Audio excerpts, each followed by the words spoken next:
Gown gents, যেমন fitting তেমন stretch. সুশীল পাড়ি তৃণমূল কংগ্রেসের যিনি উত্তর বাওয়ালির অঞ্চল সভাপতি, তিনি করছেন যে অবৈধভাবে জলাজমি, পিডব্লিউডি, নয়নজলি, এগুলো তৃণমূল কংগ্রেসের নেতৃত্বরা বিভিন্নভাবে বেআইনিভাবে ভরাট করছে।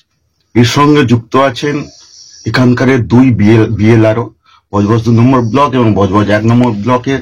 আজকের খেজুরতলাতে আপনারা যেটা দেখেছেন, সেইখানে দীর্ঘদিন ধরে এই কাজ চলছে। বিএলআরওকে একাধিকবার বলা হয়েছে যে এখানের যে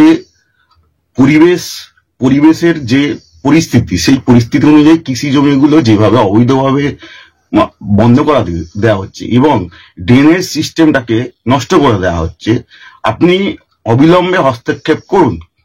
কিন্তু প্রশাসনের কোনোভাবে নজর দিচ্ছে না, কারণ আপনারা জানেন এখানে কাটমানি যায় তৃণমূলের ওপরে নেতৃত্ব দেয় এইসব অবৈধ কাজ করার জন্য।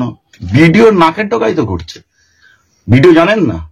ডোঙ্গাড়িয়া থেকে টুয়ার্স মল্লিকপুরের যে রাস্তা আসছে, দুপারে জল প্রকল্পের দুপারেতে একের পর এক জমি দখল হয়ে গেল, পিডব্লিউডির জায়গার দখল হয়ে গেল, নয়নজলির দখল হয়ে গেল, কৃষি জমিকে সেটাকে ট্রান্সফার করে ইন্ডাস্ট্রিয়াল করে দেওয়া হলো।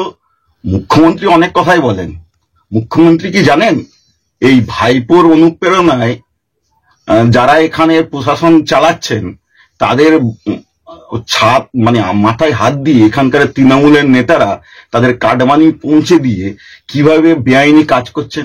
গণতন্ত্র বলে এখানে নেই। আপনি প্রতিবাদ করতে যাবেন, সাধারণ মানুষরা প্রতিবাদ করতে যাবে, তাদের উপরে নানা রকম মিথ্যা মামলা দেওয়া হবে পুলিশ দিয়ে, বা তাদের খুনের হুমকি, বাড়িতে গিয়ে ধমকি, হিসাব চলবে।